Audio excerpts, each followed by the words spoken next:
ತಾಯಿ ಋಣವ ಗಂಜಿ ಕುಡಿಸಿ ಬೆಳೆಸಳು ನಿನ್ನ ಜೀವವ ಮರಿಬ್ಯಾಡು ತಮ್ಮ ತಾಯಿ ಋಣವ ಗಂಜಿ ಕುಡಿಸಿ ಬೆಳೆಸಳು ನಿನ್ನ ಜೀವವ ಎತ್ತ ತಾಯಿಯು ನಿನ್ನಯ ದೈವ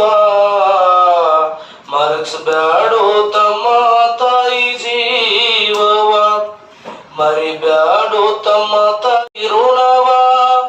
ಗಂಜಿ ಕುಡಿಸಿ ಬೆಳೆಸಳು ನಿನ್ನ ಜೀವವ ಎತ್ತ ತಾಯಿಯು ನಿನ್ನಯ ದೈವ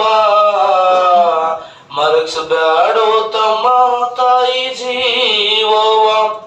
ಕೂಲಿಯ ಮಾಡಿ ನಾಲಿಯ ಮಾಡಿ ಶಾಲೆಗೆ ಕಳಿಸಳು ನಿನ್ನ